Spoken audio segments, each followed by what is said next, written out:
رحیم یوم علی کے جلوس پر حکومت سندھ نے پابندی لگائی تو اہل تشیع حضرات نکل کر آئے اور ان کے جتنے بھی لیڈران اور اکابرین آپ کے سامنے انہوں نے دھمکی سے کہا ہے کہ ہم جلوس بھی نکالیں گے، ماتم بھی کریں گے، جو روک سکتا ہے روکے۔ اب پاکستان اور پاکستان کے ادارے دیکھ لیں کہ کون کتنا قانون کا احترام کرنے والا ہے۔ ہمیں آپ نے فرض نمازوں سے مسجد سے منع کیا، ہمارے لوگ نہیں گئے، ہمارے علماء کو گرفتار کر کے مرغا بنا کے پیش کیا، اور اہل سنت عوام سلوٹ دونوں ہاتھوں سے کہ ان آپ کا امام گرفتار ہو کے جاتا ہے، پیچھے کوئی نمازی مقتدی نہیں آتا۔ اور جناب ان کا صرف ابھی اناؤنسمنٹ کی حکومت سندھ نے، ان کو تھوڑا ٹائم دیا تھوڑا ہوم ورک کرنے کے لیے کہ ذرا یہ تپائیں کام کو اور پھر ہم نرمی کر دیں گے، کھول دیں گے، اس آڑ میں یوم علی کا جلوس بھی نکالیں گے۔ ہمارا سادہ سا مطالبہ تھا کہ یار صحابہ کرام پہ تبرہ نہ کرو، گالیاں نہ دو صحابہ کو، اور پاکستان میں دہشت گردی نہ کرو۔ دونوں چیزیں آپ کے سامنے کہ صحابہ کرام پہ شہنشاہ نقوی نے ابھی حال ہی میں رمضان میں پھر تبرہ کیا، امیر معاویہ رضی اللہ عنہ کو ابلیس سے اور فرعون سے نعوذ باللہ جوڑا، حضرت عمر رضی اللہ عنہ کی ذات مبارک پہ تبرہ کیا، ویڈیو ثبوت موجود ہیں۔ اس کے علاوہ JDC کے ظفر عباس جعفری کا میں نے پردہ چاک کیا تو اتنی تکلیف ہوئی کہ ظفر عباس جعفری کا جو JDC کا آفیشیل پیج ہے آج اس پہ ان لوگوں نے لگایا ہے کہ یہ سارے اہل سنت تکفیری ہیں۔ کیوں بھائی؟ امیر معاویہ رضی اللہ عنہ پہ جو بھونکے گا، ہم تو بقول بابا خادم حسین رضوی جو انہوں نے مینار پاکستان میں فرمایا کہ دور کتیو تسی امیر معاویہ تے بھونک دے ہو، تو امیر معاویہ رضی اللہ عنہ پہ بھونکنے والے پاکستان کے 80% سنی اس کو ملعون کہتے ہیں۔ سن لے، جو بھی امیر معاویہ رضی اللہ عنہ پہ بھونکے گا تو پاکستان کی میجورٹی جو اکثریت ہے وہ اس کے مذہب کا احترام نہیں کیا جا رہا، اور جو اقلیت اتنے سے ٹچے وہ صحابہ پہ بھونکے، تبرہ کرے، ابو بکر، عمر، عثمان اور امی عائشہ رضی اللہ عنہا اور جناب امیر معاویہ رضی اللہ عنہ پہ بکواس کرے، اور جناب ہم لوگ جو ہے سنتے رہیں، ہماری غیرت مر گئی۔ اداروں سے کہتا ہوں ٹیسٹ کیس ہے آپ کے لیے، دیکھ لیں کہ ایک تو یہ جلوس، ماتمی جلوس کیسے نکلے گا، آپ دیکھ لینا کیسے نکالیں گے، یہ بدماشی کیسے کریں گے۔ نمبر 2، آپ مجھے یہ بتائیں پارلیمنٹ میں بیٹھے اہل سنت جتنے بھی ہیں کیا سارے تکفیری، دہشت گرد، بم دھماکے کرنے والے ہیں؟ بتائیں آپ مجھے، ادارے مجھے بتائیں۔ میں سوال کرتا ہوں اپنے اداروں سے کہ JDC کا ظفر عباس کھلم کھلا کہتا ہے، ایک تو اسٹیج پہ کراچی کے کھڑے ہو کے کہتے ہیں کہ جتنے دھماکے ہو رہے ہیں یہ اورنگزیب فاروقی کر رہا ہے، سپاہ صحابہ کر رہی ہے، اہل سنت والجماعت کر رہی ہے۔ میں کہتا ہوں تو یہ جو پھر ادارے ہمیں آ کے پکڑے نا، اگر ہم اتنے ہی بڑے دہشت گرد ہیں، صرف اس کا تعصب اور خبث باطن اب نکل کے سامنے آ چکا۔ ہم کہتے تھے دنیا نہیں مانتی تھی، آج دیکھ لیں کہ شام، عراق، لبنان اور بحرین میں دہشت گردی میں جعفریہ ڈیزاسٹر مینجمنٹ سیل جو ہے یہ JDC، اس کا فنڈ جاتا ہے، ظفر عباس جعفری خود کرتا ہے۔ اب تو خوب سے باتیں اس کا کھل کے اس کے آفیشیل پیج پہ اس کی ویڈیو تقاریر، اس کی تحریریں، سب کچھ سامنے آ گیا۔ اب آپ لوگ اب بھی نہیں مانتے تو پھر اب میں آسمان سے تو کوئی میرا نہیں خیال ہے کہ اب اترے گا۔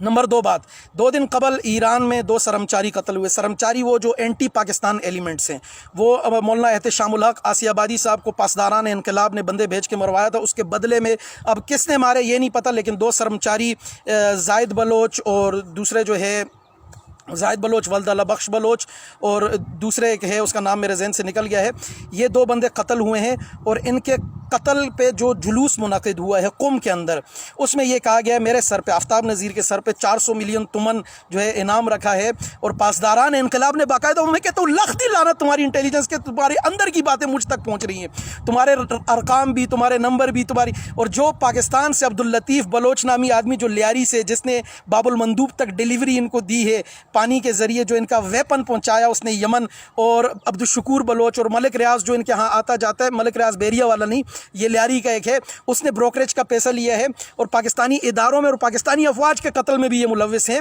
ان لوگوں نے میرے سر پہ 400 ملین تمن رکھا، جو میں نے اداروں کو فارورڈ کر دی ہیں چیزیں اور بتا دی ہے۔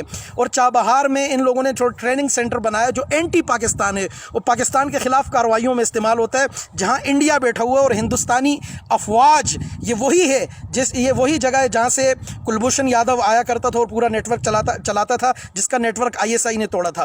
تو وہاں سے یہ پاڑا چناری لڑکے اور بلوچ لڑکے، وہ بلوچ جو اینٹی پاکستان، الحمدللہ بہت سارے پاکستانی بلوچ، مولانا یوسف افشانی صاحب، یہ حضرات محب وطن پاکستانی اور پاکستان کے ساتھ ہیں، لیکن جو اینٹی پاکستان ایلیمنٹ ہے ان کو وہاں تربیت ملتی ہے، وہاں سے ان کو بلوچ لڑکوں کو یمن اور باقیوں کو شام بھیجا جاتا ہے جو پاڑا چناری ہیں۔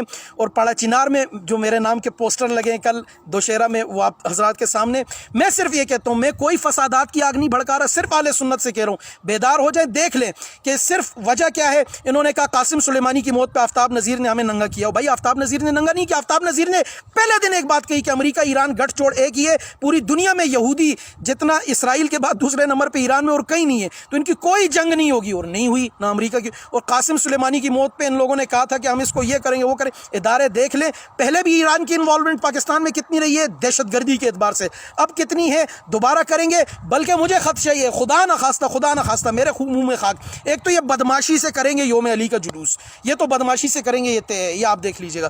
دوسرا یہ اتنے بدبخت ہیں, یہ کبھی کبھی اپنے ہی بندوں کو مرواتے, اپنی بندوں کو کچھ کرتے تاکہ وقت آنے پہ ہم جو ہے نا اس کو کیش کرا سکیں.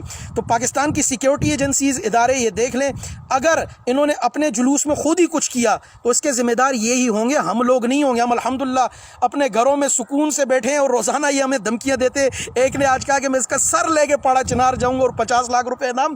اور بدبخت میں تو پہاڑوں میں رہنے والا آدمی ہوں, تو صحیح نہ ذرا سر لینے. میں صرف اپنے قانون کا, اداروں کا اور آئین پاکستان کا احترام کرتا ہوں, وگرنہ اگر دو ہاتھ ہو جائیں تو رافضیو خدا کی قسم امیر معاویہ رضی اللہ تعالیٰ عنہ پہ بھونکنے والے کتے کی زبان گدی سے کھینچنے کی جرت رکھتا ہوں. اتنی ہمت ہے, آؤ ذرا پاکستان سے باہر کہیں میدان لگاتے, تمہیں دو بدو ہم بتا دیتے ہم کیا ہیں. صرف احترام پاکستان کے قانون کا, آئین کا ہے, اور اپنے بڑوں علماء اکابرین کی سن کے چلتے ہیں, وگرنہ اورنگزیب فاروقی نے دھماکے کیے. سبحان اللہ, میں کہتا ہوں ظفر عباس تیرے پہ لخ دی لعنت, ذرا آنا کورٹ میں آنا ثابت تو کر. اور فاروقی صاحب اور ان کے ہم نواؤں سے بھی کہتا ہوں کہ ذرا کھینچے نا ایسے. اور حافظ نعیم صاحب برابر میں کھڑے تھے آپ, الیکشن آنے والے ہیں, جماعت اسلامی والوں سنیو بیدار ہو جاؤ. مہاجر سنیو, بلوچ سنیو, پنجابی سنیو, پٹھان سنیو, سندھی سنیو, خدارہ بیدار ہو جاؤ. بروئی سنیو بیدار ہو جاؤ. یہ شام, عراق, لبنان, بحرین میں جس طرح سے اہل سنت کو ذبح کرتے ہیں اب تم کو بھی ذبح کرنے والے ہیں, اور تم پر بھی مسلط ہو چکے ہیں. دیکھ لو کہ اقلیتی کمیشن بھی بن رہے ہیں, قادیانی بھی آ رہے ہیں. حکومت وقت سے کہتا ہوں, تحریک انصاف سے, پیپلز پارٹی سے, مسلم لیگ نون سے, کہ میں تمہارے پاؤں پڑ جاؤں گا, ہر ایک کے لیے ووٹ مانگوں گا. خدا را پاکستان پر ان کو مسلط نہ کرو, خدا را پاکستان پر ان کو مسلط نہ کرو, اللہ کے واسطے پاکستان پر ان کو مسلط نہ کرو. ورنہ ہم سے کہو ہم کہیں اور چلے جاتے ہیں اپنا سامان اٹھا کے, ہم کہیں اور بس جاتے ہیں, ہم پھر اس ملک میں رہنے کے قابل نہیں. اگر اس قدر ظلم ہم پہ ہو کہ ہمارے ہی بچوں کو تیل کے کڑھائیوں میں ڈال کر ابالا جائے, ہمارے بچوں کے پکوڑے بنائے جائیں, ہماری ماؤں بہنوں بیٹیوں کے سروں سے چادریں چھین کے درانتی سے ذبح کیا جائے, پاڑا چنار میں سب آپ کے سامنے, اور پھر بھی ہم مظلوم بن گئی. ہم 80% مظلوم ہیں. ہم اہل سنت, بریلوی, دیوبندی, اہل حدیث, پنجپیری, سارے ہم غلط ہیں. یہ شیعہ ٹھیک ہے جو صحابہ کو گالی دیتا ہے, جس کا مذہب گالی ہے. سبحان اللہ.